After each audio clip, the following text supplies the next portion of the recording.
Good afternoon, everyone. On behalf of Overseas Progressive Pakistanis, we are live today from International Institute of Research and Education in Amsterdam.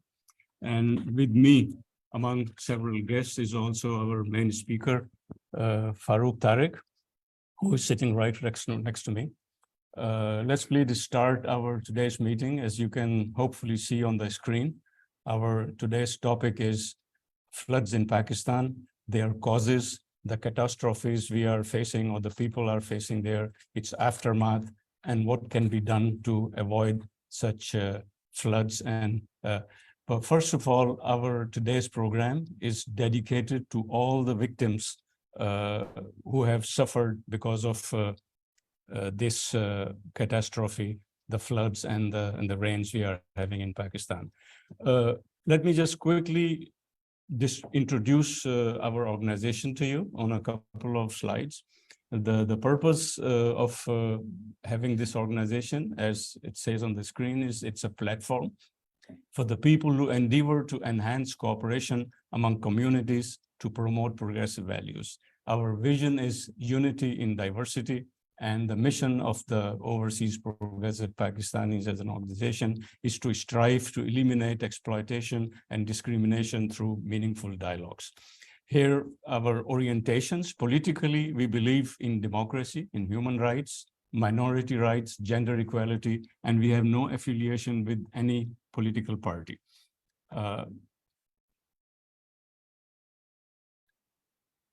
On the religious front, we strongly believe in separation of the state and religion, because these two, religion is very much a personal matter and not matter of state.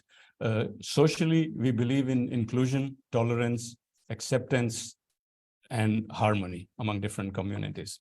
So all our friends who are interested in finding more about us, here are all the contacts, addresses, phone numbers, etc. So please check our website or call one of us or send an email, and if you want to have more information about us. And we will highly appreciate your support in any way you can support us. Now back to our today's topic. Here are few facts I would like to present to you up front before Farooq Tariq takes us through his piece. It's unprecedented destruction. We all know they are the heaviest floodings ever in Pakistan. We have 50+ million people who are affected by these floods, and these are mostly the people who are already oppressed and are really at the bottom of the society. We have 650,000 pregnant women among the affected people. The entire infrastructure in those regions, 1/3 of the country, is damaged. Crops are destroyed. We are seeing food crisis, and we are seeing daily rise in the food prices. The United Nations chief appealed initially to raise $180 million to help those people, but new appeal, which I saw a couple of days ago from the same person, is now $816 million, which are needed immediately to help those people. But there is a major gap between the pledges and the actual aid. The countries and the organizations who have pledged money, only 20% of that has been remitted to Pakistan, which is really not. And I just want to compare this 816 million or 180 million appeal with the other expenditures. The aid to Ukraine to fund the war has been to 54 billion, just to give you some dimensions about, and the war in Afghanistan was 3 to 5 trillion. And so we spend $3 to $5 trillion to destroy a country, and we can't find 800 million to save a country. So these are the dimensions. But on the positive side, there are many fundraising initiatives around the world. Our today's meeting, we have deliberately said it's not a fundraising meeting today, because fundraising, though it's very important, OPP is involved in several initiatives of fundraising, but today's meeting was more about exchange of information rather than making it a fundraising event. The rich and polluting countries are mostly responsible for disaster in Pakistan. So it is the Prime Minister of Fiji, even United Nations Secretary General, they all agree that the people of Pakistan are not responsible for creating this disaster, but they are the victims of disasters created elsewhere by someone else. Pakistan ranks 8th among the nations most vulnerable to extreme weather. So we see that the result of it. The World Bank says that in past 3 decades, disasters have affected over 75 million persons with estimated losses of over $29 billion in Pakistan. So this is really the dimension of or the impact of these disasters and environmental damage. There has been misuse of floods by insensitive politicians. And you might have seen that the floods are being used basically to bash each other. I mean, one of the leading politicians, one of the biggest lead political leaders, he said, well, the good news is that next year we will have better crops because after the floods, the fertilization of the land and everything, and you will have much better harvest next year. So this is very insensitive. And I think another minister, he absolutely takes the top position. You might have seen him on the TV or on the social media. He went by boat to visit the flooded areas, and he looked around and literally see that film. He said, have you ever been to Venice? This reminds me of the city of Venice, because in Venice also you have homes drowned in water. So this is very interesting to see that someone like he's on holiday in Venice and he's comparing the houses which are half drowned to the city of Venice. And also there is no central coordination. And I'm sure Farooq Tariq is going to touch upon that and explain to us how these things are working. There's help from hundreds and thousands of private individuals and organizations, and they all are using their personal bank accounts to collect funds, which also raises lots of questions like who are these people, who are legitimate helpers and who are not. So this is just to give you a bit of background, what we are talking about and the destruction we are talking about today. And now our speaker, Farooq Tariq. There is one thing we say about Farooq Tariq, and all his friends say, that if you drop him by a helicopter on a lonely island and visit him after 1 month, he would have created a movement.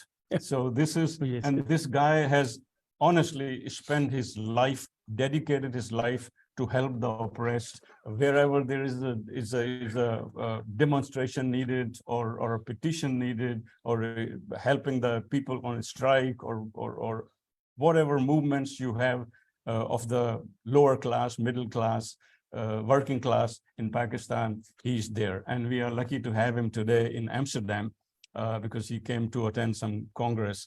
And here is his brief introduction. He lives in Lahore, and we do have another connection with him that he studied in the University of Amsterdam. He's General Secretary of Kisan Rabta Committee. He's president of Haquq Khalq Party, which is doing tremendous work in Pakistan. Member of editorial board of Daily Jadojahd. I mean, I'm sure a lot of you know Jadojahd, the online magazine. He's member of steering committee at People's SARC, member of Asia Group People's Forum, AEPF, and he's also an advisor at South Asia Alliance for Poverty Eradication. And he is busy on a dozen other platforms, which I am not going to talk about. So here is Farooq Tariq. Over to you, Farooq. Okay, thank you, but this time off. Please. Thank you, Bhatti Saab, for giving this background, context, and introduction.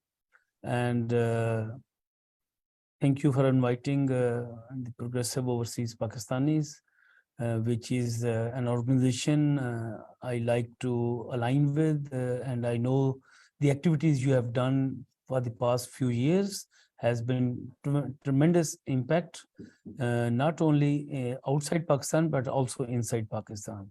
And many of my close friends have been your speakers, and they have attended your meetings. So at a time when most of the overseas Pakistanis are going to become more religious, progressive Pakistanis getting together in one progressive platform, discussing progressive politics is a very good sign. And this is what we ought to do at present time. So I will just take up issue of floods in Pakistan, its impact, its relationship with the debt question, and also with the tax question, and also the responses both by the state, by the international financial organizations, by different countries, and by the people of Pakistan and around the world. And also the resilience of the people in the affected area and the way they have behaved and they have lived till now. It's a tremendous effort for people to survive and to continue to live on in a dignified manner. So now Pakistan is now among the 10 most vulnerable countries on climate issue. And it's none of Pakistan's fault. And it's none of its neighbor fault. It's not of India, it's not of China. It's mainly the industrialized countries, it's the US imperialism, it's the European Union, which has unregulated disaster, environmentally disaster industrialization, which has made global warming a reality. People like us have been talking for decades on this global warming and the impact it could have on South Asia. We were saying this would happen, but now this has happened. That is very important that we see from our own eyes. Some parts of Sindh was like that the Arabian Sea has taken over the land. Rather than Arabian Sea is pushed back, it has come further for miles and miles inside the Sindh. You can see the devastating effect by the fact that 33 districts of 36 in Balochistan are impacted. They were underwater. And so is the case, particularly in interior Sindh. You could see Shikarpur, Khairpur, Dadu, Ladkana, Jakbabad, all the districts of Sindh. There is still water standing there. I got a mail yesterday from a friend whose fish farm was destroyed. And he says that there is still water standing and government has done nothing to address this question, how this water can go down. So we can see that this was the most disastrous, as you said earlier, most disastrous event in the history of Pakistan. We never ever had two things together. It was the rains and it was the flood. So it's not just the floods. We have seen the floods in 2012, 2010, 2012, devastating impact, but only on the district next to the river Sindh. But here, it was rains, 7 days, consistent rains in most part of Sindh, Balochistan, and KP. It was like a flood everywhere. And we have now seen that most of the villages in the affected districts are no more. It's only some walls you can see, and that's all. It's all gone. And 33 million Pakistanis were affected. Half of them are still on the roads. Living at this time on the road mean that you are open to malaria, you're open to mosquitoes. And the main relief effort we are doing at present time is to send Mospel, is to send the different sort of medicines that could address the question of malaria, particularly among the children, which are the most victimized by these illnesses. There's a whole lot of wave of new illnesses in those areas. Now, I would say that we had 7,000 glaciers which were melting. And this was because Pakistan contributed less than 1% of the global warming. And Pakistan became the victim because of the impact on the global warming by the industrialization of the so-called advanced countries or the rich countries. And they have been using fossil fuel to create energy.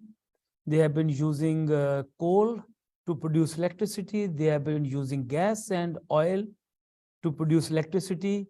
And they did not give the attention that was needed for producing electricity by means of air and light with the solar plants and so on. So the renewable energy was not their priority. What happened, most of the Chinese coal power plants came to Pakistan. I visited Sahiwal coal power plant, and I saw the impact of that on the villages around that plant.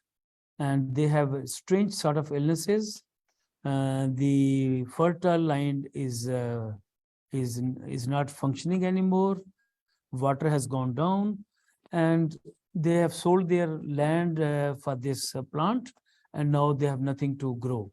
So it has affected the life of the peasantry around that. And I have also visited the Qaid-e-Azam solar park in Bahawalpur.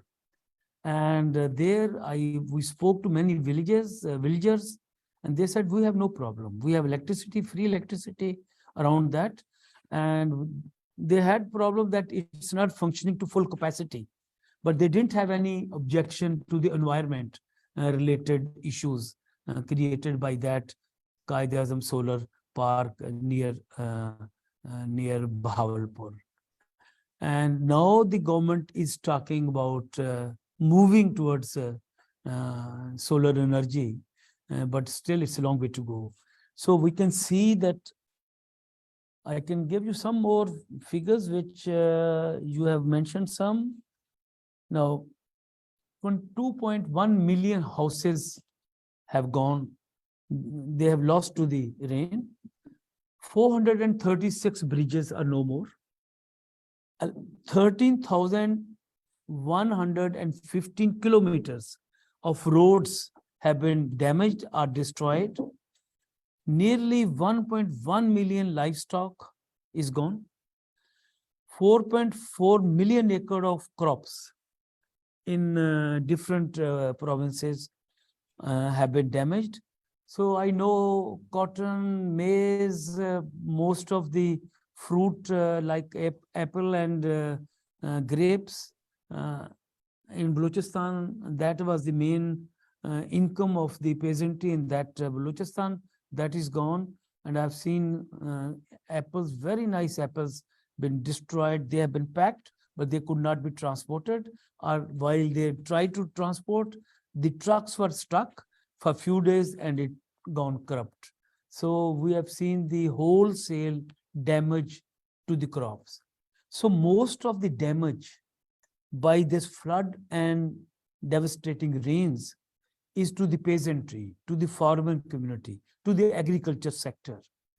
It's not really the working class that has been affected, it's the peasants who have been more affected by this floods and rain.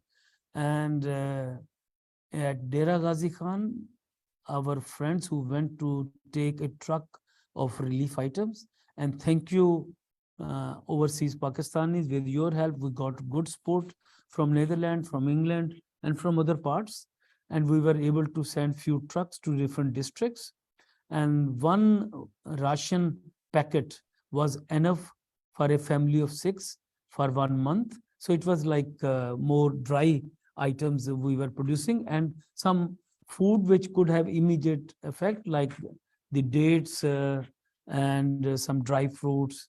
So immediately they can eat bread.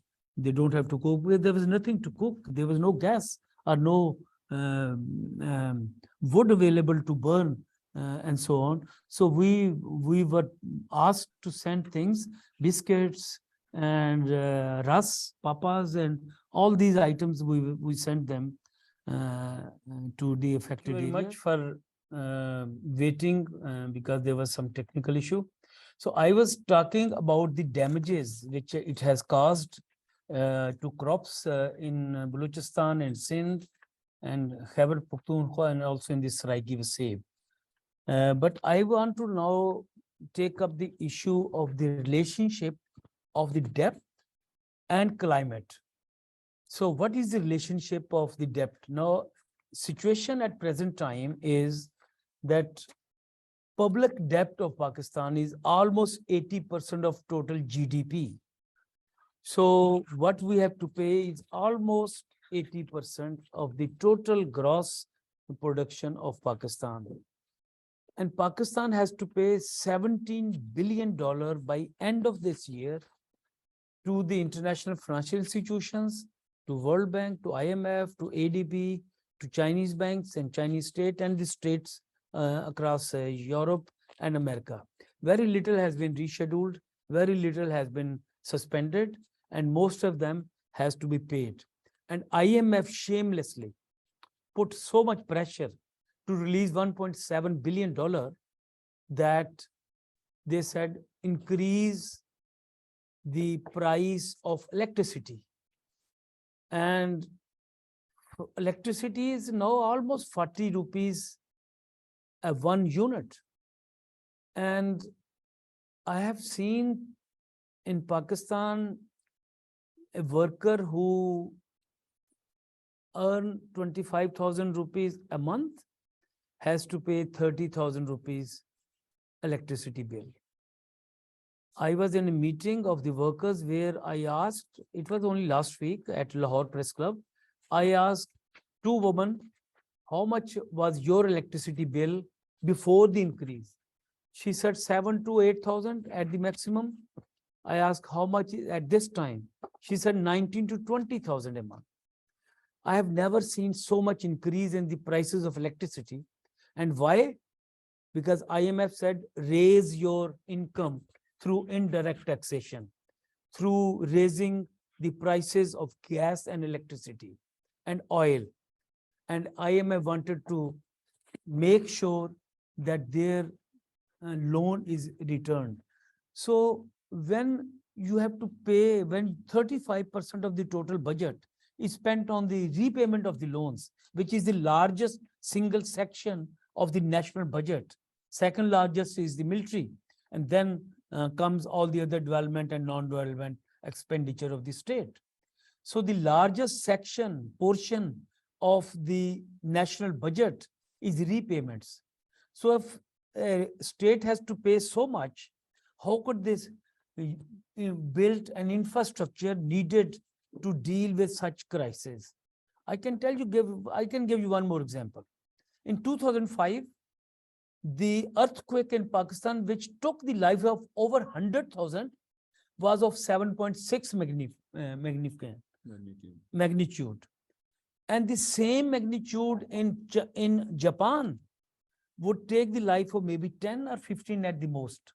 So because they have built the infrastructure in such a manner that they can deal with such a disaster.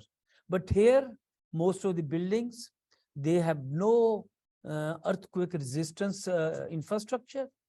They don't make anything like that. And most of the schools destroyed in 2005 is not yet been built. Their buildings are not yet there. Students are still sitting outside. So the repayment of the loan has a direct impact on the reconstruction of the economy, which has been destroyed by such a disaster. And this is not really a natural disaster. It's a man-made disaster. It's not kudrati. It's not natural. It is because there was global warming. We have been saying this for a long time. And we have been talking about climate justice. And we have been talking about that you have to reduce the reliance of producing electricity by coal. Unfortunately, only 10 days before, Shehbaz Sharif and Bilawal Bhutto were at Thar coal, and they were boasting that we have enough coal, enough for the next 300 years. So they don't have anything in their mind that coal destroys the environment. And when environment is damaged, it brings such disasters like rain and the floods and so on. So they don't want still to consider, and they're going back to coal rather than going away from the coal based production of electricity. And this is very important. In Pakistan, they say gas is a very neat and clean energy base, which is not true. They also use a lot of, so all the imported items used to produce energy makes the life of the people worst, because then these services becomes more expensive. So there is a direct relationship. So our demand that Pakistan's total debt should be abolished immediately. If you want to do something humanitarian, don't take the loans back, which Pakistan has to give. And we also say to the ruling party of Pakistan that if there is a reparation, if there is some money paid by those industrialized country who has to pay because they have made our environment dirty, then that money should not be used for unproductive non-development expenditure. That should be used mainly to dress the making of life of those affected by the floods and rains. So we are demanding, stop this 25,000 play with the people, that we are giving you 25,000 rupees. What can you do with 25,000 rupees in one go? We are demanding at least 500,000 rupees for every single family which has lost their home or lost their crop or lost their livestock or lost their fish farms or any form of damage which has been done to them. Give them some money. Stop all these non-development expenditure for the time being. But unfortunately, the National Disaster Institution has been headed by a military man, and they control that, and they control the economy, and they don't do much, and they don't do what has to be done. So our demand at this time is reparation now, and also that Pakistan debt should be suspended immediately. And that's also the call of United Nations. And also for the first time, this is very welcoming aspect, that the terminology we have been using in Pakistan, climate justice, is been used by Bilawal Bhutto, is been used by Shehbaz Sharif. They never ever said such things in the past, but now they have to say this. Yes, we want climate justice, we want reparation, and they should pay for the damages we have done. It's not sufficient amount. So the left has led the strategies to combat such disaster situation, which we see in Pakistan. So is the question of tax. There is very unjust taxation in Pakistan. Rich are given concession and poor have been taxed. I asked in a meeting of the brick kiln workers, how much tax do you pay? Earlier, like 10 years before, there was no concept in the consciousness of ordinary Pakistani workers that they are paying tax. But now every single person said, we pay tax. I said, how do you pay? Say, we buy milk, we pay tax. We buy shoe, we buy cloth, we buy tea, we buy anything from the shop, we pay GST. And that's 15 to 17 or 18% of the price. So we pay tax. So there is a consciousness by the ordinary people that they are paying tax. But that's the problem. Like there was a poll tax in Britain in the end 80s, and Margaret Thatcher said, everyone should pay equal tax.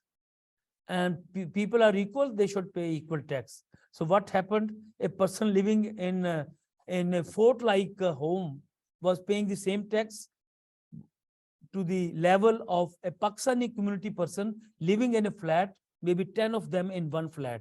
So they were paying 10% 10 times more than one person who's living in a big house. So that was not an equal taxation, and Margaret Thatcher was overthrown because of the campaign against poll tax. Now in Pakistan, every Pakistani pay GST. So they don't say that the rich has to pay more. And according to Hafiz Pasha's one report, 2,500 billion rupees is been given concession to the rich every year during the last 5 years. And that's the level of concession the rich are getting. Even last week, the industrialist of Pakistan got the price down to 19 rupees for a unit. And that was 100 billion concession to the rich. They don't give that to the ordinary people. Ordinary people buying electricity for 40, a rich person buying electricity for 19 rupees. That's the difference. And that's where the question of governance come, what sort of government we have, what sort of political parties we have. And we have parties of the rich governing the lives of the people. And the reason, that's why there's a growing inequalities in Pakistan. The inequality question has become the central question at this time. The rich has become very rich and the poor has become very poor. I've seen people calling late night, we have not eaten anything.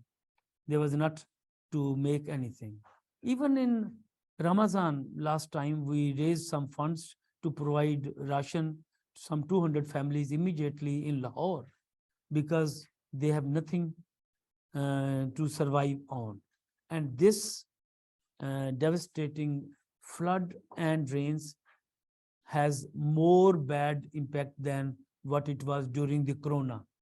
We have seen very bad situation. People lost their job because of corona. People lost their small businesses. They could not sell anything in the street and they were without. People have no habit of savings. There was no savings for the working class. So they have to rely on the daily wages. They have to work and they have to survive. And that's the situation of many, many families. I have seen people buying half a kilo atta, 10 rupees for sugar, 10 rupees for patti, 10 rupees for masala, and they could have one time tea. And that's the situation of most of the small shopkeepers in the working class locality. People have no money where they can buy at one time. And we hear that Pakistan has become very rich. People have a lot of money and there are many cars and there are many luxurious items. That's true. But that's a very tiny minority of the total population, which has all the facilities.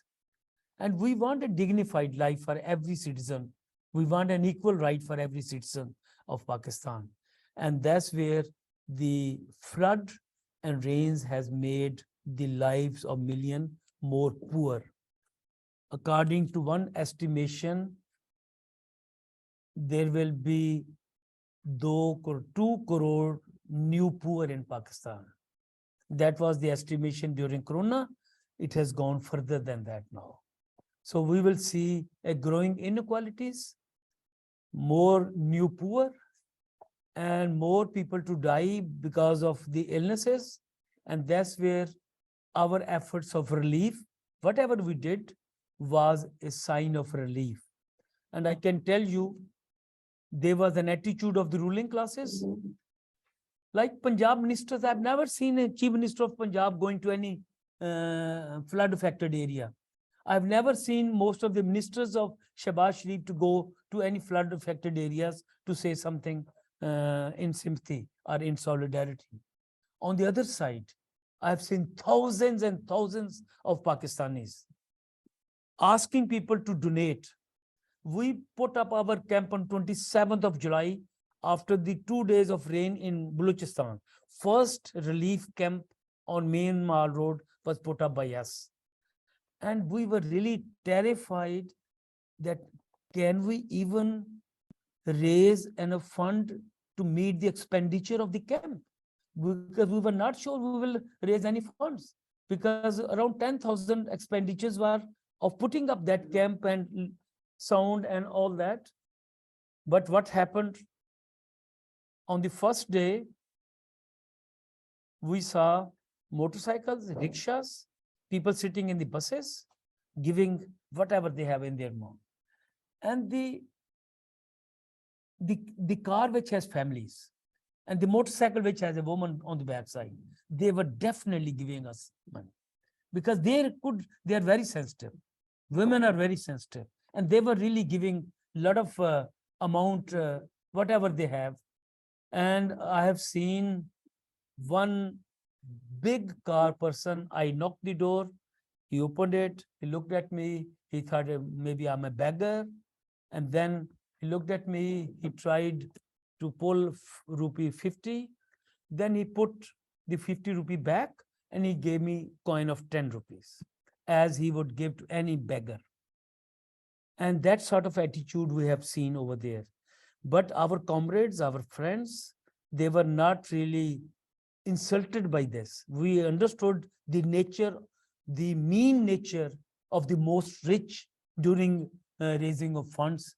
And we got most of 100, 500, 1,000, 5,000 from ordinary people of, and we see a tremendous wave of solidarity. I've never seen that before. Not even at the earthquake time, the sympathy we have. Lahore, Mall Road, Chaman ice cream, the workers of Chaman ice cream at Beaton Road, they got together, 10 of them came to our camp and they gave us 5,000 rupees. And that's the solidarity of the ordinary workers. There was a burger shop in front. Those heard us. They, 4 of them got together, gave us 1,000 rupees. And we have seen women leaving, but hearing us, we are here for Balochistan.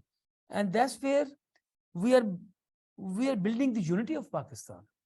Because in Balochistan, they say Punjabis don't care. Lahore don't care. Lahore is like a city of exploiters. But here we brought a new face of Lahore, the ordinary Lahore, the ordinary people's Lahore.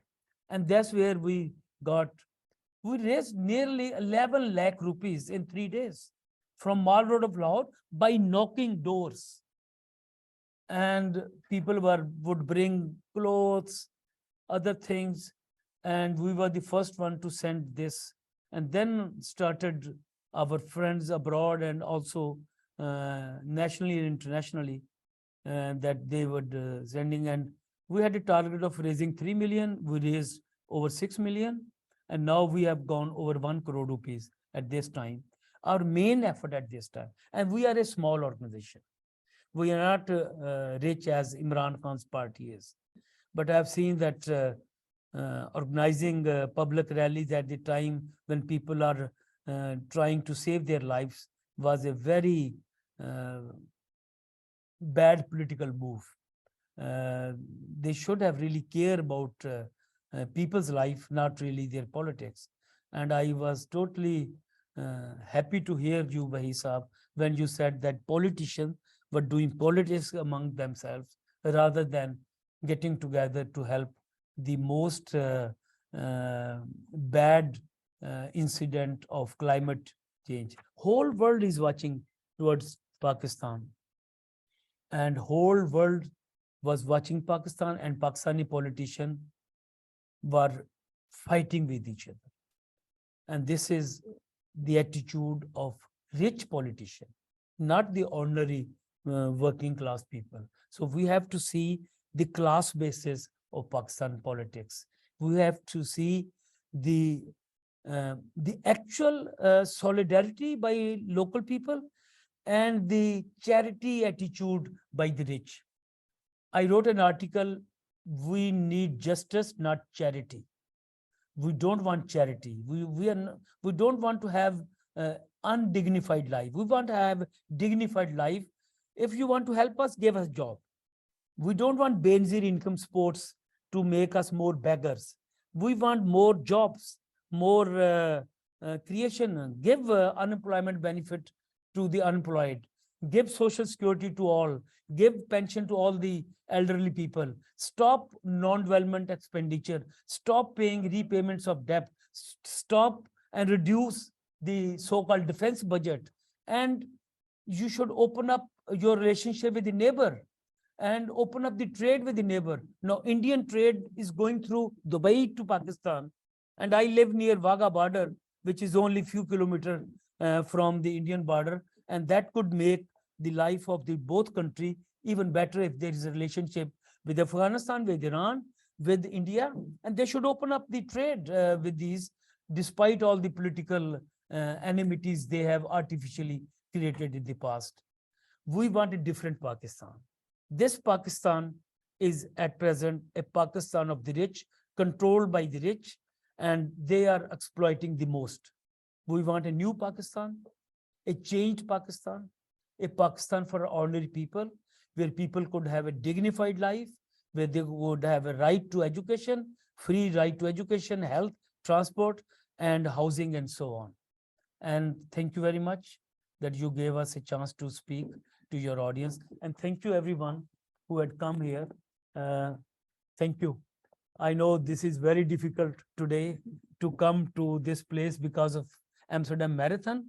All roads are closed, our trams are road, but here our friends made, yes, our friends made really great effort to come to this meeting. Thank you. Thank you, Farooq Tariq. Thank you, comrade. And in the meantime, a lot of people have arrived here at the location. And as you heard Farooq Tariq saying that we had a real traffic problem here, but somehow all these guys are so stubborn, they made it and they are here. So let's start the question answer session, because anyone who wants to ask a question on the topic, please, to Farooq Tariq and or to OPP, please do so. I also have a chat box open here. And if I may start the first question taking from the chat box, and then people who are present here on location or on Zoom can raise their hands and ask questions, and we will try to give everyone a fair chance. The first question I want to read out is from Iram Gul Sajid. And the question is, Farooq Tariq, my question is, what is real factor of such vast devastation in Pakistan other than global warming? I think he mentioned a few, which was unfair taxation, which was the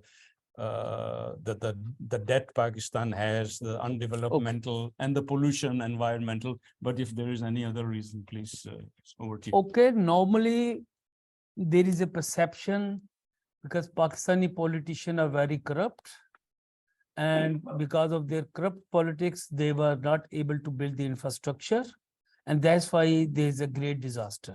There's some truth in this, but the present disaster of flooding and of rains were not because Pakistani politicians are corrupt. This was mainly the result of global warming. That is the main reason, because glaciers were melting like anything. And then the center of gravity for rains was Rajasthan and for Sindh.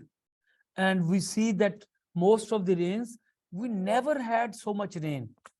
And now I can tell you, I came to Amsterdam, forgot my jacket and any warm cloth, because we were still using half bazoo shirts, and we were still using the fan, because the heat wave started in March this year, and it's continuing till October.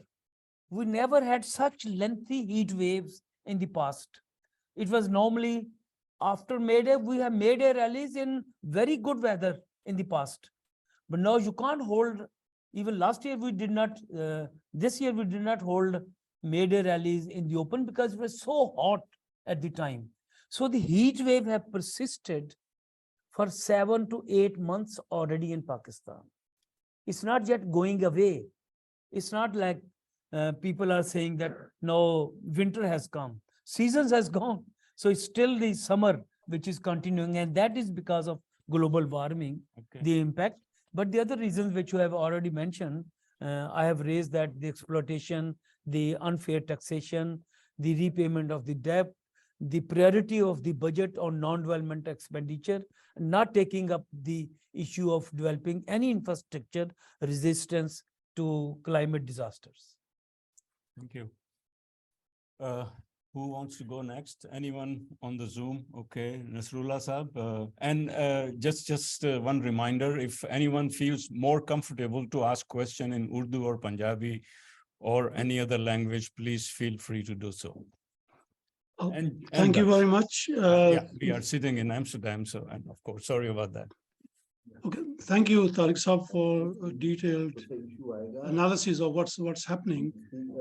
I want to put two things to you Just hold on. and like to see what your view is on that. We can't hear you. Speak up, please. Hello, I want to put two things to Tariq Saab. Can you hear me now? Yes, yes. we do. Yeah, I want to put two things to you, Tariq Saab. One is that I do not blame the IMF. The country decided to go to the IMF for loans, and we have to pay our loans. I believe that people in Pakistan are rich enough to pay their taxes to pay off those loans. That's not a problem. I don't see that as a problem. The problem is the people who are in control of the country, they are rich people themselves.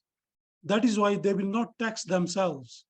And they want to tax the poor people. That is why the only way they can do that is by indirect taxation. Now,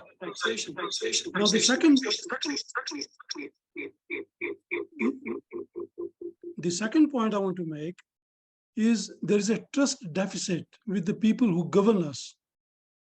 Not just the politicians, but the professionals, the engineers and the people who are paid fat salaries. They knew what was going on. They know about the climate change. They know the rains were going to come. They knew that our rivers are not clean and that we were going to have floods. Why did not they plan for that? Because they did not have the resources. That's where the politicians come in. They did not release any resources for the cleanup of the riverbeds. But again, I think you'll have to do, if you do your analysis, you will find, which you have alluded to, that most of the land which has been underwater is of the poor people. None of the lands of the rich people is underwater. So there's a dichotomy there. I don't know how we get out of that. Thank you. Shall I take this up? Yeah, sure. Please. Okay. Can you hear us? All right. Okay. Now, I spoke about debt issue and the relationship of debt with the climate disaster and how it has aggravated the situation. Now, I would also add the colonial debt Pakistan has on British imperialism and also those who have occupied Pakistan in the past through different institutions. Now, 200 years of exploitation, 35% of the total trade of the world when British came were done in India, in the United India, Indian subcontinent. And when they left, we were less than 5% of the international trade at the time. So all the wealth was taken away, stolen by the British imperialism. And we can see the wealth created in Manchester, Bradford, and other textile-driven areas by the British imperialism. That's one aspect. And the second aspect is odious debts. The debt which has been taken by the military dictatorships are not taken by the democratic elected governments, are the debt which has not been spent on people's life. It's been an international practice that odious debt must not be paid. And Pakistan, if there's a social audit of Pakistani debt, we will see where the debt has gone, where the amount of the debt has gone. And that's not been spent on the people. So when it's not spent on people, why people should pay that back? And I agree with you when you say people are rich, but that's a tiny minority. I hear this whenever our Pakistanis, overseas Pakistanis normally come to Pakistan because they have a good income and they live in a different society. So when they come to Pakistan, their dollar become like 230 rupees, 40 rupees, and their euro become 220 rupees. And they think things are very cheap here. When you compare with the Netherlands or Germany prices to Pakistan, it is very cheap over there. But when you are earning a Pakistani, so I know like 12 to 14 hours of work by construction work at this time, they get 1,000 rupees in Lahore, and that's less in the rural areas. And without any holiday, they have to work consistently for 30 days to earn 30,000 rupees for a month. And I know the way they are living. So there's a misconception that Pakistan is rich and people have money. Yes, people have money and they rule the Pakistan. They must be taxed. I agree with that. They must be taxed. Feudal lords must be taxed.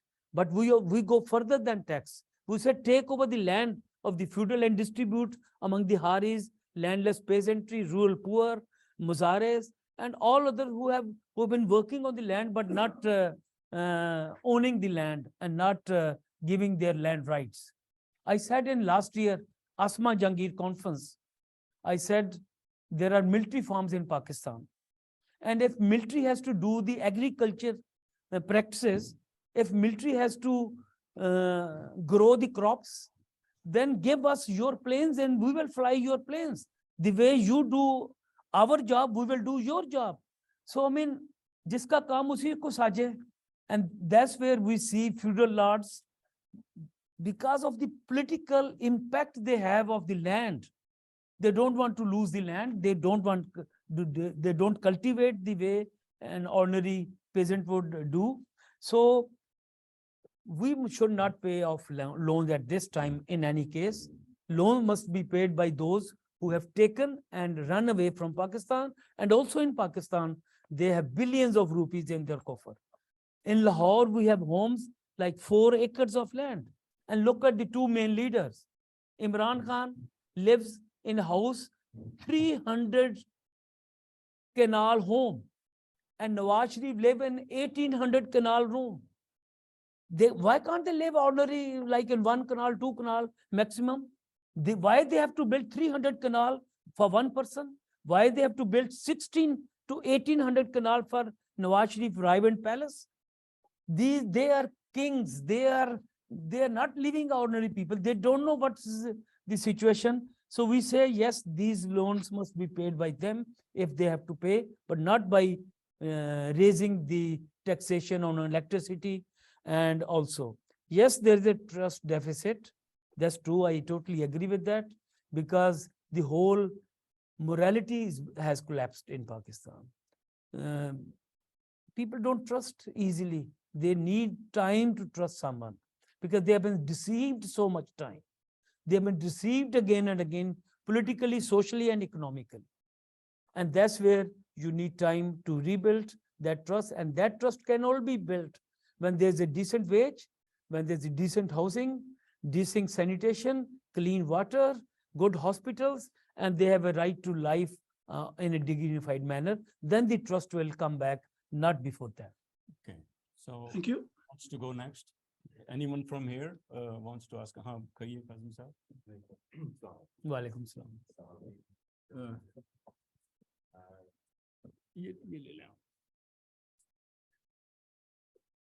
अस्सलाम वालेकुम everyone. जैसे कि sir आपने बताया कि बहुत से ऐसे रूरल एरिया हैं जो डैमेज हुए हैं, जिनके बुरे हालात हैं। मैं स्पेसिफिकली बात करूंगा क्योंकि बहुत सी ऐसी तंजीमें हैं जो काम करना चाह रही हैं और वो हेल्प कर रही हैं, ठीक है। उसमें ऐसा हुआ है कि जो ताजर बरादरी है ना, ठीक है, एक कैंप था, वो टेंट था तकरीबन, उसके प्राइस से 450, वो जंप किया within 36 hour to 48 hour, वो जंप किया 800 पे चला गया, फिर वो 1200 पे चला गया, अब वो 1800 का एक टेंट मिल रहा है। तो वो जो समाजी तंजीमें जो काम कर रही हैं, तो ऑफ कोर्स उनको भी नहीं मिल रहा, तो इस प्राइस के अंदर मिल रहा है। तो अगर हम देखें कि अगर गवर्नमेंट एंड से देखें, I am not to belong to any government, कि अगर यार गवर्नमेंट के एंड से अगर हम देखें कि गवर्नमेंट ने सपोर्ट करनी, एक आम इंसान जो है ना, वो जिसका जितना बस चल रहा है ना, कि वो पिस रहा है, अगर किसी के साथ आप देखें कि वो फ्लड में जो लोग पिसे हैं, तो एक आम ताजर बैठा हुआ है, तो वो चाह रहा है कि ठीक है मेरे हाथ में ये है, अब मैंने इसको एक्सप्लॉइट करना। मुझे याद है आज भी कि वो मास्क का एक डब्बा था, वो 100 रुपये का पाकिस्तानी मिलता था, तो वो जैसे ही कोविड ने अटैक किया तो उसके बाद वो जंप किया और वो 600 पे जाके वो खड़ा हुआ, और आज भी वही उसी प्राइस में मिलता है। तो इस हवाले से सर आप क्या कहेंगे कि क्योंकि हम बींगा पाकिस्तानी, हमारा जिसका जहाँ पे बस चलता है ना, जो पिसता है हम उसको उसको और नीचे कुचलते हैं। Okay, thank you. आपने एक ऐसी लाइफ की तरफ, sorry, you have really mentioned some of the negative impact where every crisis become a source of profit for many. So they are in profit, they are profiting crisis, and that's the case in several areas. But I can show you some other examples. It's not all like that. I went to a pharmacy to buy all the mospils they have to send it to Sindh, and he has 38 small mospils. And when I tried to give him 5,000 rupees, he said, no, this is my donation to you. We have Akbari Mandi traders. When we told them that this ration, which was different items, would go to Shikarpur and also to Khairpur, they said, okay, 10% less from us. That's our first-hand experience. And we have experiences where young people work day and night to pack things without even taking a cup of tea from the money which we have collected. We have examples of the Regal Chowk, Lahore, where we had set up the camp. People would go to eat somewhere else, not from the money we have collected, from their own. So we have both sides. So there is a Pakistan which is totally in solidarity with the victims of the flood, and there are some who try to take benefit and raise the issue is that media takes up negative things and they don't bring positivity of the society. And that's, I've seen many times, when there is a positivity, it's no news for them. News is that how this price has gone up immediately. And that's true what you said. I have seen that as well. Machardani. No, Machardani, this mosquito nets, we were not able to find anywhere. So we went to Landa Bazaar and we knew there are some shopkeepers. So two of our comrades went there and one person had over 178 nets, which was enough for 6 persons. It's a big net. And he said, where is this going? We said, it's going to Tank in Dera Ismail Khan, near Dera Ismail Khan. Okay. I was selling it for 550. I'll give you for 450. So that's a Landa Bazaar trade. We went to Shezan, who's been termed as a religious minority.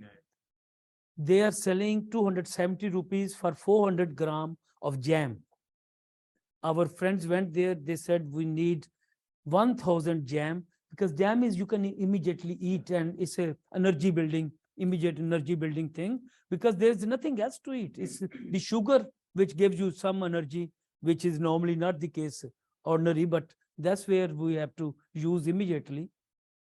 And they reduce the price from 270 to 190 rupees. So you can see even a factory owner, when we told them, so we have good examples as well. So I am full of positivity. I really ignore these negative examples and try to bring the positivity of our society, where people are full of sympathy and solidarity, and they want to help people. And I started campaign for 1 million rupees, then 3 million rupees. I have told you it's over 10 million rupees. So that's the sympathy and the solidarity people have expressed with our efforts to make some relief items. If I may I add something to your question? I think this is a very, very good question, and you have both sides to it. But it is inherent in the neoliberalism and capitalist system. Absolutely. That the market economy. Yes. That market supply and demand that impacts the value or the price of an item. And I think it is the system which actually dictates the prices in this way. I was watching or listening to 2 weeks ago interview of a CEO of a multinational company in Canada, and he was saying, we like inflation because inflation allows us to increase our margins. And you see that, and you are right. It's not only just small shopkeepers that do it as well in small ways, but it's the largely the multinationals and the big companies, which are bigger than the whole Pakistani economy, who have made billions and billions of extra profit during the COVID era and during this inflation and energy crisis era. So you are right about that. That happens as well. Mansoor, your question. Farooq Tariq Sahab, I have one question that for the flood victims, from the international communities are sending monies and stuffs and other things. The people in Pakistan are getting honestly what they need, or there is mismanagement? Okay, I can give you some figures of the international promises, which Waheed has mentioned in the beginning. But I can tell you about ADB, about IMF, and about World Bank promises. Now, ADB said they will provide $2.5 billion. World Bank said 2 billion, and IMF said 1.7 billion. And that is against the total damage, which is estimated at this time is $40 billion. Initial estimation was 10 billion. Then they increased the estimation to 30 billion losses to the economy. Now it has gone up to 40, and I think it will go further. 40 billion damage to an economy of Pakistan, where I can tell you some more that Pakistan total export is 32 billion and Pakistan total import is $72 billion. And here almost half of Pakistan total imports is been gone or damaged by this flood and so on. So you can see the level of damage. Yes, there is mismanagement, but people are getting something. A lot of cooked food has been provided by many small organizations. And there are many organizations. I have seen examples and examples of that. And from ED Foundation, which is a big organization, to small organization. In Mamu Kanjan, a small town in near Kamalia, one of our comrade who had no contact among the community, he was living in Faisalabad. He said, can I collect some fund in here from Labor Relief Campaign? Labor Relief Campaign is the name of our campaign. I said, go ahead. He said, I have no one, but he said, when I went to the first shopkeeper, he was not happy that I'm asking. But within few hours, he collected 11 lakh rupees with few others joining him in a small town of Mamu Kanjan. And they took a full truck. My hometown, Toba Teksing. We had a Christian comrade called Akash Ashfaq. He said, comrade, can you provide us some assistance for transport? I said, what happened? He said, we have collected items, medicines and food items worth of 2 million rupees. But we have no cash. I said, look, okay, tell me how much cash do you need? We have collected funds, so we'll provide you the cash for fund transportation. So even in small town, people were ready to give whatever possible. But on the other side, the state has not been as fast as it has to be. It was very delayed reaction by the state. Imran Khan had a marathon collection after nearly a month and a half of the incident, which should have been on the first day. So is the case with Shehbaz Sharif, who went like 10 days later. What happened? When Balochistan was underwater, it was rains 27, 28, 25th it started. 27th we put up the camp in Mall Road, and it has already all the, and what a media Pakistan.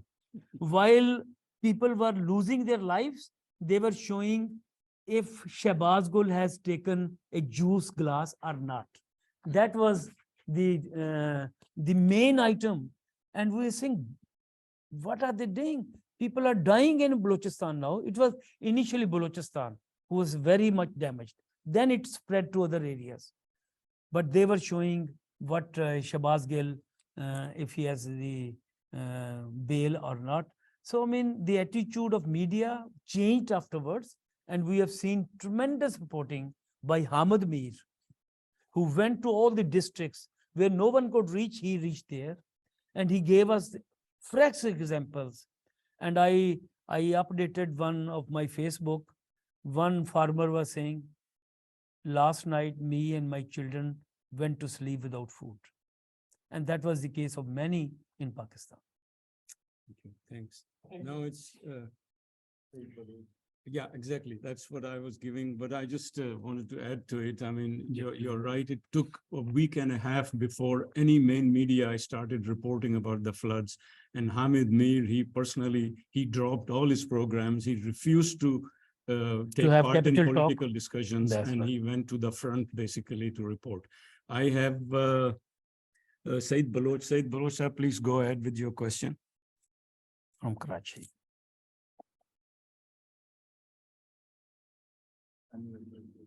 Said Baloch, sir, unmute yourself, please.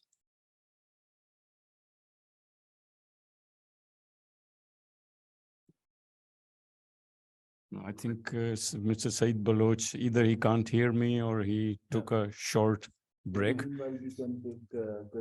Question from you, please, go ahead. बिस्मिल्लाहिर्रहमानिर्रहीम मैं तुल्लक Pakistan peoples party से है। मुझे ये भी है कि मैं तारक साहब के साथ भी काम किया है। मेरा क्वेश्चन ये है ओवरसीज पाकिस्तानियों के बारे में कि हम लोगों ने जब पाकिस्तान छोड़ा तो हम खूबसूरत पाकिस्तान छोड़ के आए थे, और ये हम बेहतरीन रेलवे सिस्टम छोड़ के आए थे, बेहतरीन PIA का जो है दुनिया की अच्छी एयरलाइनों में शुमार करती थी उस वक्त, वो छोड़ के आए थे। और इस वक्त जो है जो मुल्क के हालात चल रहे हैं उस पे ज़रा आप रोशनी डालें। जो भी मुहिब वतन पाकिस्तानी है, चाहे वो किसी पार्टी से भी है, वर्कर जो है, उसका मेन ये है कि उसका मतलब ये होता है, जो मुहिब वतन पाकिस्तानी है और जो सही वर्कर है, उसका ये होता है कि किसी तरीके से जब मैं आपके साथ काम शुरू किया तो उस वक्त हमारा भी ये था कि यार गरीब को टाइम के साथ दवाई मिले, टाइम के साथ उसके बच्चे स्कूल में जाएं, टाइम जो है वो उसके घर के जो है खर्चा जो है वो चले।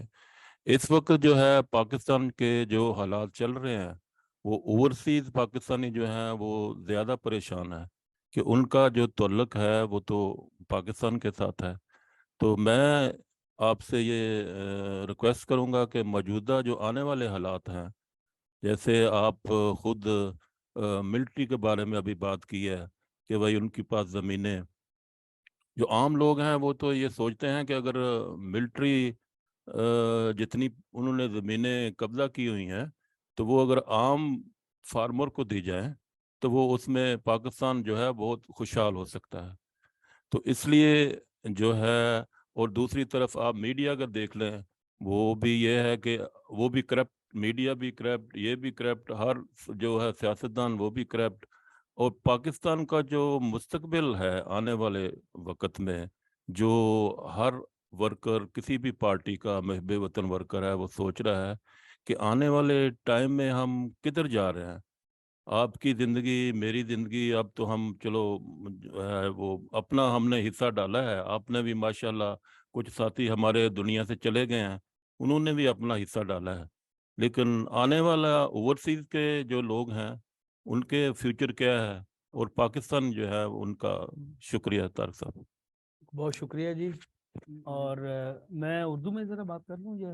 हाँ बिल्कुल, आप बात कर लो। मैं जरा आपसे जी, पहले जी, इजाजत go हो on. तो मैं मतलब ये कि जो इन्होंने सवाल किया, मैं इंग्लिश में कह दूं आपसे। The question he has asked actually is very, very relevant and very deep, and it really touches our entire problems in Pakistan. But I am afraid it is not the really topic today. And if we start discussing these issues, which are very relevant and correct question to ask actually, then we will drift away actually from what we are discussing and why Farooq Tariq is here. what we can do is, after this meeting, we will sit down and discuss, and this is exactly what OPP is about. The questions you have raised, the points you have raised, this is exactly what we do and what we address in our daily lives. So let's by all means do that, but with my apology, let's please get back to our topic if you are, yeah, it's okay, thank you. जी बिल्कुल मैं आपसे agree करता हूँ जो आपने कहा तो let's go to further question Karam साहब हम डिस्कस करेंगे इसके बाद Sabra Banu is Sabra, you please go ahead with your question, because there was hardly anyone asking from Zoom participants. So please, I'm glad you raised your hand. Please go ahead. Thank you very much, OPP and Farooq Tariq. It's wonderful seeing you.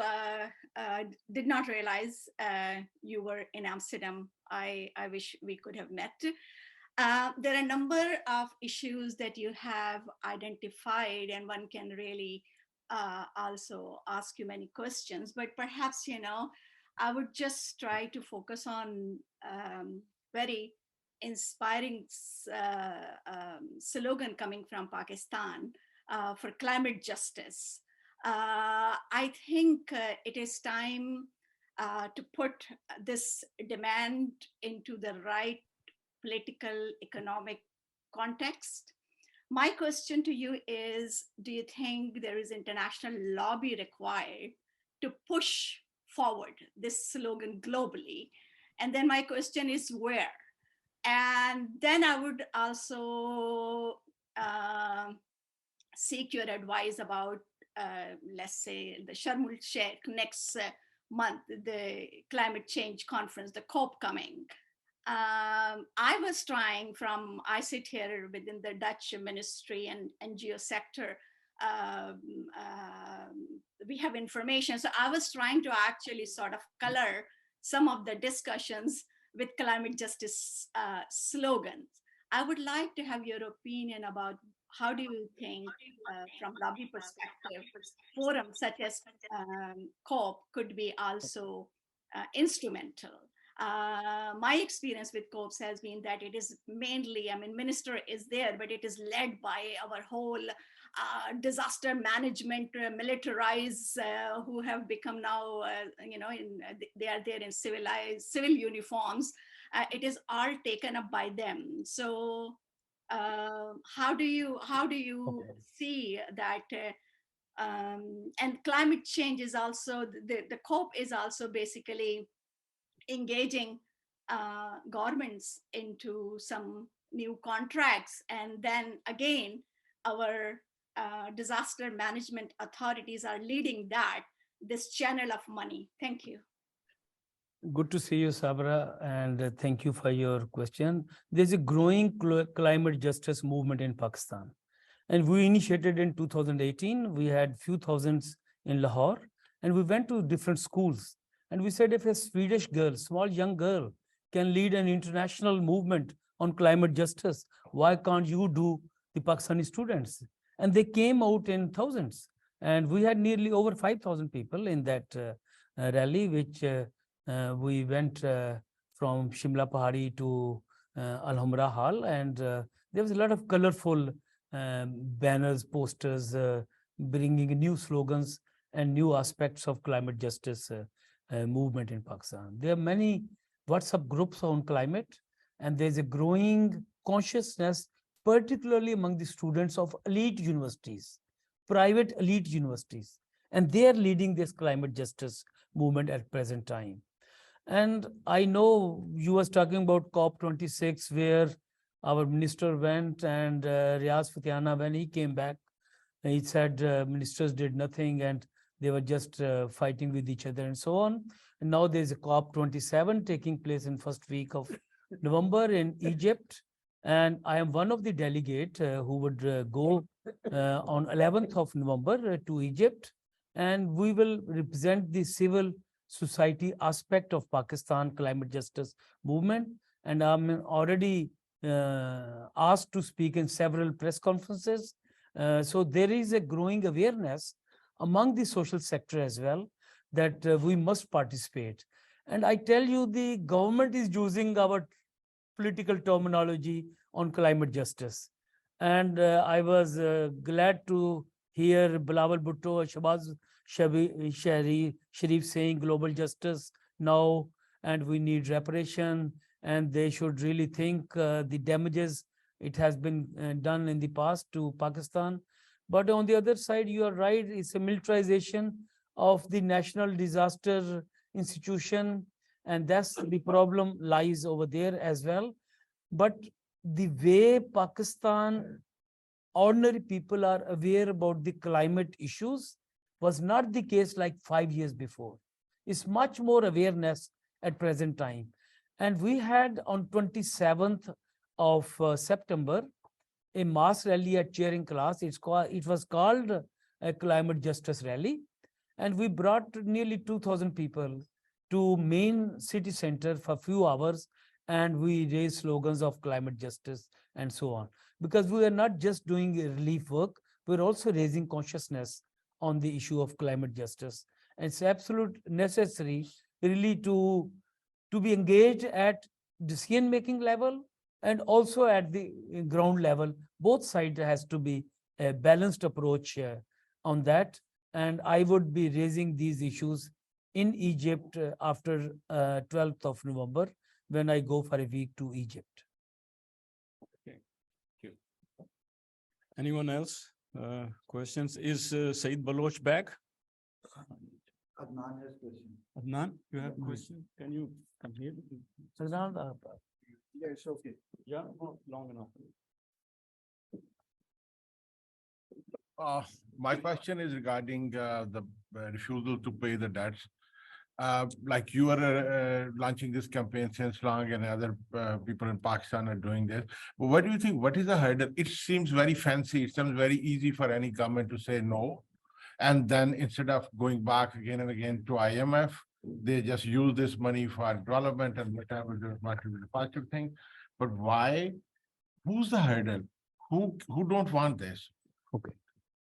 Is it Chicago boys who are the main hurdle?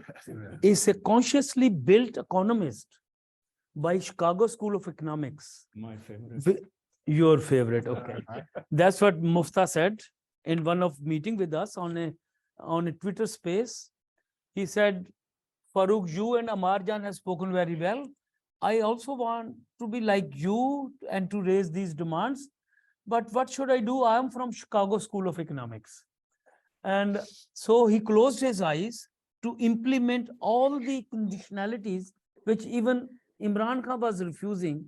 So that's why there was a great wave of opposition to Muslim League Nawaz implementation of IMF conditionality. And the result was they lost the largest province of Pakistan, Punjab, because they raised the prices. It was a motorcycle revolution against Muslim League. 2 crore motorcycle in Pakistan at this time.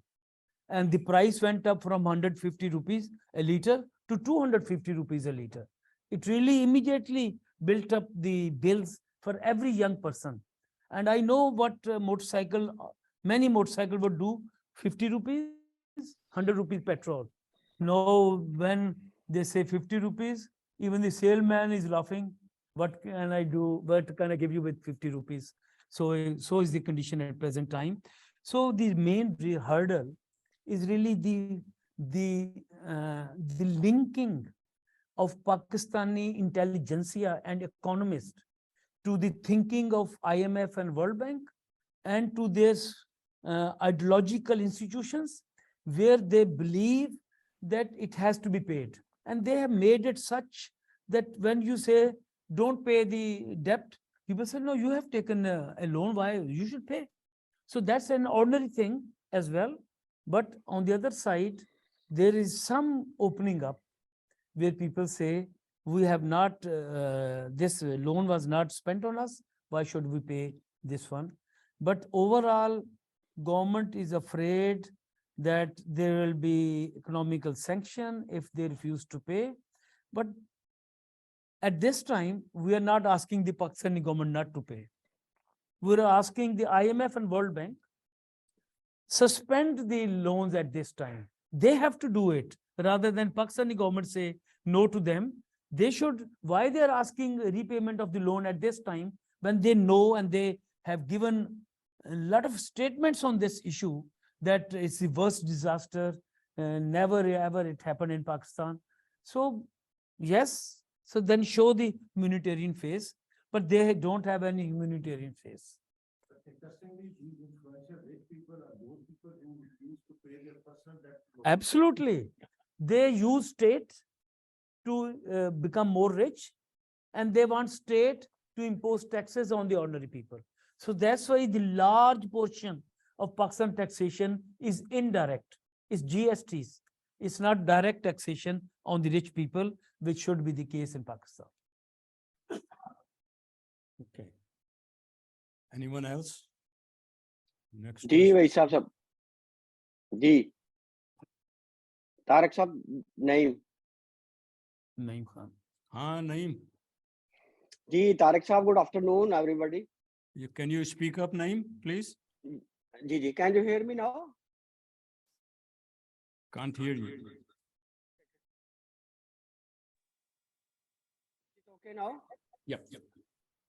Right, okay. Okay, Tariq Saab, first of all, thank you very much for coming all the way. Yeah, and you explained very nicely. And I think most of the things you have already covered. Only one question is, what I was basically told by one of our very good media friend in Pakistan. Most of the promises and the pledges came from other countries for the aid towards all this flood and rest of all those things. Were those only pledges or the money in reality coming? Okay, the pledges to different institutions of the UN is not been implemented yet. Less than 20% has become reality, but it's not really what UN is asking. That is the immediate aid. What is needed is to develop the damages of the homes, the crops that has been destroyed, the fish farm that has been taken over by water, and that's not possible by immediate help, which UN is asking. That is the immediate help for food, for shelter, for bedding, and for medical support and so on. But the more important aspect is the permanent damage which has been caused to most of the families. But pledges will come. It is always the case. Like Imran Khan said, he has raised 20 billion. Then we heard he has raised less than 1 billion. So you can see that level as well.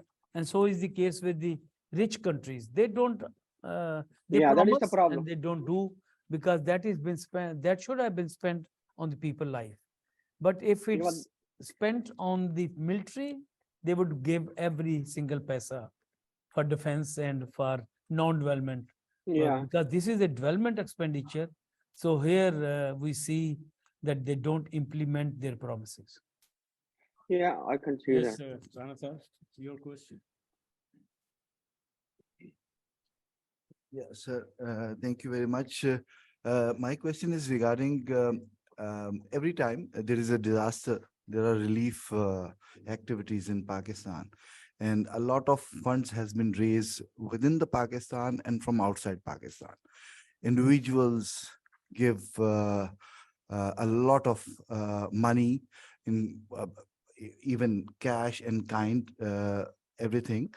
But there is no channel we have seen in Pakistan who can monitor these funds coming in and spending on the right, right to the right people, or spending, yeah. So because I have seen in earthquake as well, when earthquake was there, people have been sending a lot of money. They were not being spent. They were spent mostly on organization. Absolutely. Organization of the things. And I've seen with my eyes, and I know the people who have become rich During the crisis time, Absolutely. and they were collecting the money, but they were not spending. So is there any, do you think there is a need to channelize such type of funding, because you have mentioned the deficit of trust as well among the Pakistanis. I think that's a very good aspect you have raised. And you know this very famous foreign funding of PTI. The money raised for Shaukat Memorial was spent on Tehreek-e-Insaf, and so is the case in several other where money raised for relief item is spent on their wages and on their organizational aspects, which is bringing a bad name to this relief effort and to the people who are sacrificing to make the people life a bit easy. But then this happens. We don't trust the state, that state should establish some sort of mechanism where the social organization should be responsible and state should monitor them. State has monitored only in their own benefit, and we have seen that in the past some of the very good international NGOs has left Pakistan because Pakistani state, they were critical of Pakistani state aspects. So they want like state funded organizations who should do what the state has to say. And we have examples in Sindh where money was spent by the MPs, MNAs, and to their cronies, not to the ordinary people. So we have made this a very crucial point, how the money is being spent. So we have some mechanism in our own ranks where we have a committee where we send our donors some of the audited reports, and also we try our best that no admin cost should be added to the relief cost. And that is where the main problem comes, where admin cost is becoming more than the relief costs and so on. And that's why you can see our party, Haquq-e-Khalq party, had no bank account yet because it was not yet registered. Now it's registered.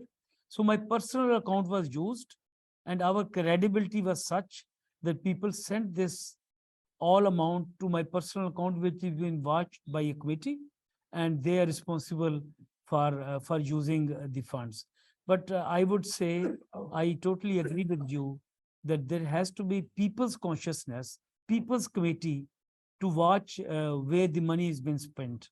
Most of the money unspent on relief item goes to the pocket to make some people more rich, and that is giving a bad name to relief item and a hindrance in future work.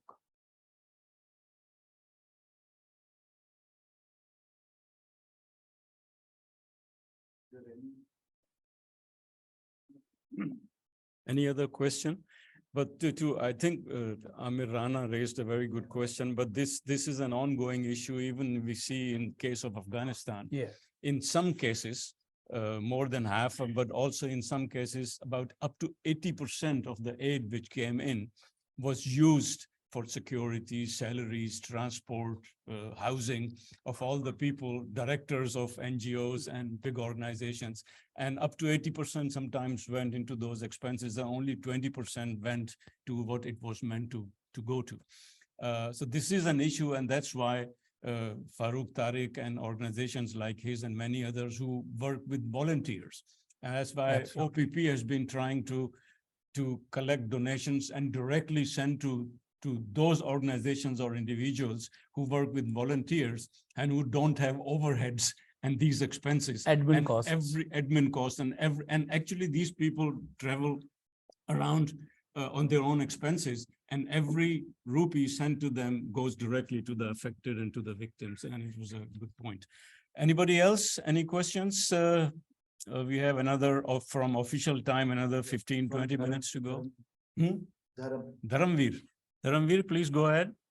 I didn't unmute yourself. Can you hear me? Can you hear me? Yeah. Yes. Is my voice coming? Yes. Okay. It was a very informative discussion so far. Thank you very much. And I want to add one more aspect to the causes of floods. I believe it has to do with the way of farming, the way we do the farming in the modern times for the last, say, at least 80 years. We use tractors and we expose the soil. The dirt goes into the atmosphere and it has similar working, not the same, but similar working as the carbon dioxide gas. Yeah? And it contributes to the formation of or hindrance of clouds or changing the pattern of weather there, locally and universally as well. So this is one point. And the other one is that in India, for example, they burn the stubs of the crops. Once they have done the farming, they burn the stubs and the smoke goes into the atmosphere instead of using that stuff for other purposes, for example, making, compost for the next season, they burn it simply. Yeah? Or very bad practice. And if you count them all together, I think that there's a very sizable proportion of all these factors which are comparable to the combustion processes altogether. Yeah. Thank you very much.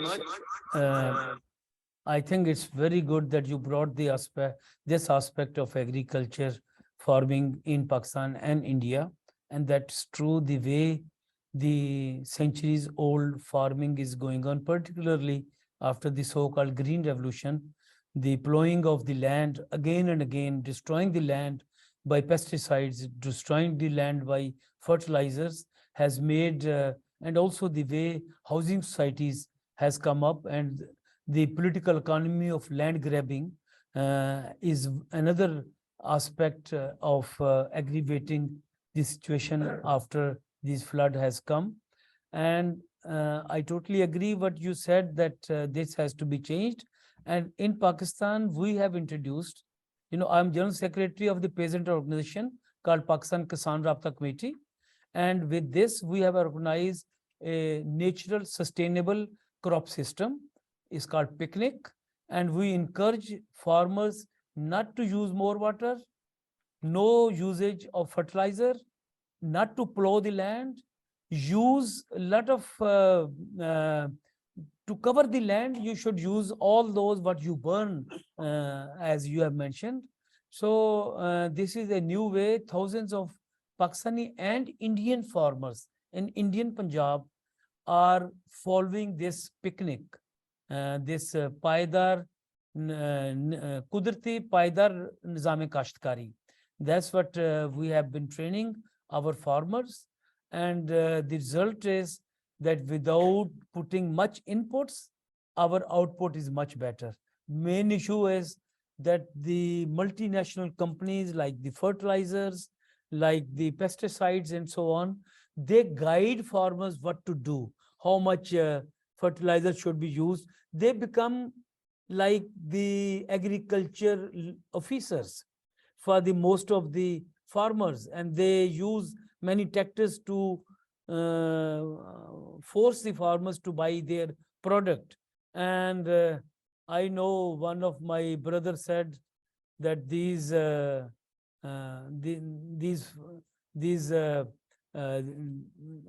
pesticides don't have any impact on the crops and so on. They're destroying everything. So I totally agree with that. It has to be changed. And also the land grabbing has to end. For instance, there's a Ruda. There's a Ravi urban project near Lahore. And what a nonsense. Near Lahore, they want to take over 100,000 acres of land from peasantry to convert it into a new city. A new city near Lahore, which is even bigger than Lahore. So Lahore has centuries and centuries old history, and they want to build. What nonsense, and just making people, they're trying to grab the land. That's all they are interested in. And the main problem of the past time is they brought construction as the main way of making money and profits. And now, and also they raised the taxes for national savings schemes. So the money went to banks and money went to construction, which has not really reproduced the money. So no industrialization. Half of Faisalabad industry of textile is closed at this time. That's where our comrades are fighting daily, that they should not burn all the wastages. And I've seen in Lahore industry, most of the worst wastages are being burned to make this steel guards and so on. So their government is unable to control them. We have to change the way our agriculture is, and the way our industry is running, and the way the budget priorities are. Then we are able to move to the right direction. Right. I may add, last year, Lahore was declared as the most polluted city in the world.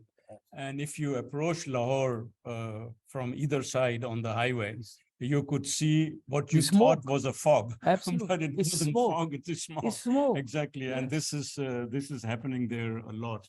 And this land grabbing scheme you are talking about, it was this piece of land they are trying to grab. Yes. It was the biggest source of vegetable supplies to entire cities. So this is the kind of corruption and destruction going on.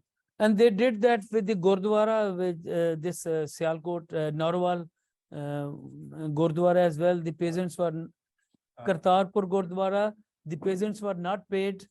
Their land was taken over by 700,000 rupees an acre. And I wrote an article the day it was opened up. And that article, printed in Delhi Jadojahd Online, was read by thousands and thousands of people. And that really forced the government to pay the peasantry afterwards. But what nonsense that you take, there is a colonial law that state can take your land over. From 1890. 1890, that colonial law has been used, this time by Ruda. Earlier it was used by this Mercedes-Benz during Musharraf time. I was approached by some villagers that our land has been taken over by Mercedes. They want to build a truck factory near Lahore, and one minister is part of that.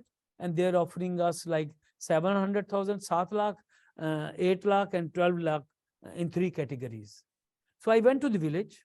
I called the meeting of the villagers. I said, if you want to increase the price of your land, employ a lawyer, not me. But if you don't want to sell your land, we are with you. If you sell your land, where you would buy land for yourself? You can't even build a home with that land. So one of the elderly man, he got up, he said, Munda sahi keh rahe hai. We are not going to ask him, that is a very less money they have offered. It's the question of land. So the whole village stood up. I wrote letters to the union of Mercedes-Benz in Germany, and the company went back. It was 5 billion rupees, what they claim, 5 billion rupees investment in Pakistan. It was a total land grabbing. They want to grab 1,400 acre of land, a small truck factory for 1,400 acre of land. That was the way they have been functioning in the past. And that's the way they're functioning now. At this time, they have registered FIR on terrorist charges against member of Ruda. And they all came to our climate justice rally. They brought 5 trucks, 4 Mazda trucks to our rally in Charing Cross by the villagers in Lahore. And they said, our land has been taken over by the state because they are forcibly taken. And they had these cranes. So we stopped the cranes. We are always for resistance. And we did that for Okada farmers. And we did that for 20 years in Okada. And no farmer is paying any amount to the military farms till today. We have refused, but we paid for 100 years. We say resist. The resistance is the only way you can really force the others to retreat. Well, I told you, all of you, that when I was introducing Farooq Tariq, you drop him on a lonely island, in a month you have a movement there. And thank you, Wahid. He introduced me to Gurdwara presence and our main contact guide during this time. He was really giving me all the feedback. Well, And one last question, two last questions. Yeah. Yes, please go ahead.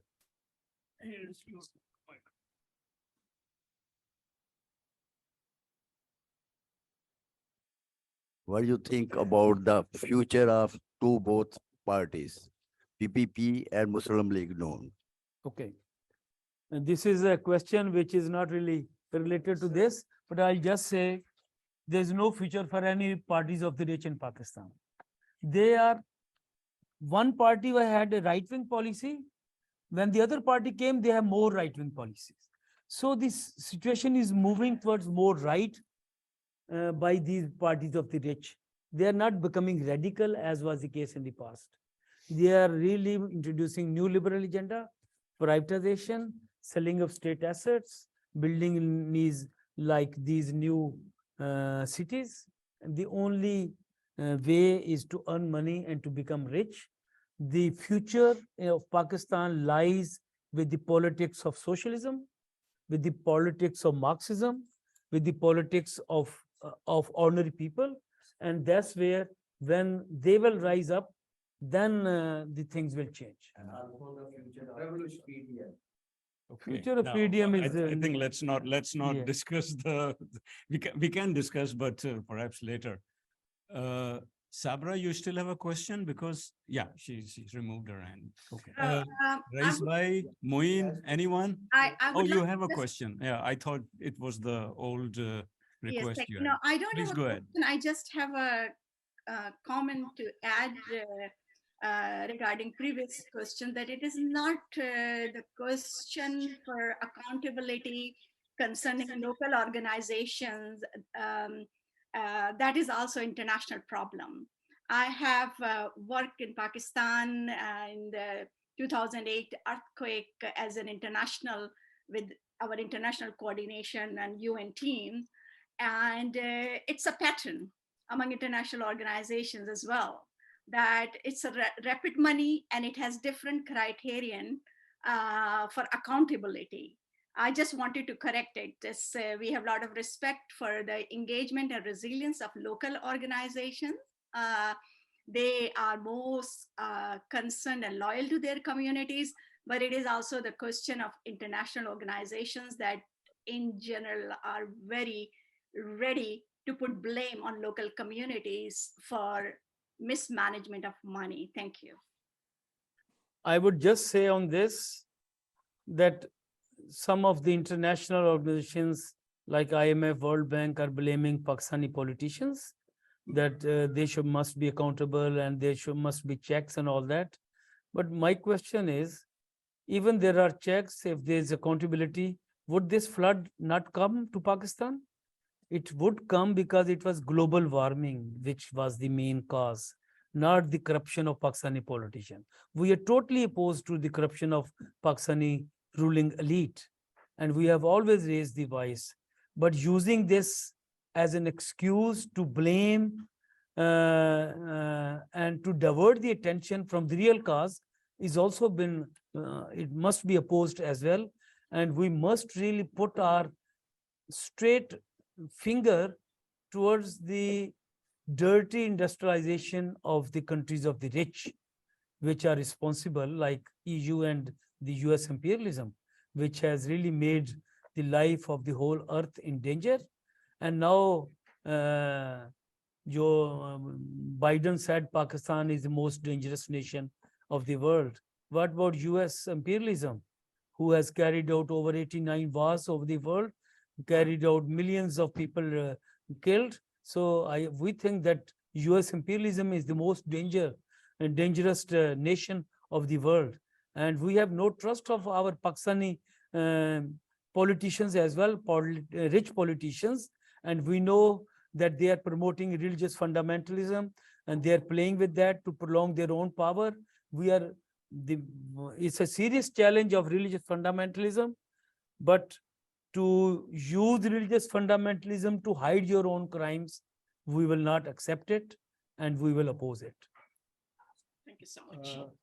One last question from here in the room or from the Zoom participants. Last question, please. Who has the courage to ask last question? Yeah. Anyone? No one? Oh, Rihani Saab, Dharamveer. Dharamveer ji. I just wanted to give you one comment from my side as information. In addition, as an addition to what I said earlier, that if we use alternative farming methods, what will be the net advantage to the humankind? Yeah? Absolutely. Okay, the advantages, I give you a very short example. That is, if you can imagine an area of 100 meter by 100 meters, yeah? Yes. Which is roughly an area of a football field. And if you increase the amount of humus, not that thing that you use in eat in Middle Eastern area, it is written with single M, and it is second stage of fermentation, say compost. Compost is the deterioration of the vegetation, but this involves the complete, say, dirty animals as well. So vegetable and other ones. So if you increase in this area the concentration of humus, that is the second stage of compost, by 1%, you can draw 25 tons of carbon dioxide from the nature, plus 40 tons of water. Absolutely. Yeah? Developing natural way of agriculture is a real sort of way to stop climate disasters. This is one thing. Second, very short comment. If we increase the urbanization, that, for example, the example you mentioned about expanding the city of Lahore. Yeah? I've seen that I'm from Delhi, and I've seen the devastation of these practices in Delhi and other cities of the country also, in India, I mean. Yeah? The concentration of population at one place means that you seal the area by building houses, by making roads and so on. You are emitting a lot of pollution in the area, and these houses, they store heat, and they also concentrate the pollution levels there. And if you are using concentrated levels of pollution and heat in one area, you are prone to any disaster, natural disaster. So these are two comments. Thank you. Thank you, Dharamveer. I think with this, we are closing our session and going off air now. So thank you. Bye-bye to our Zoom friends. Thank you, overseas progressive Pakistanis. And thank you very much for being there and taking time.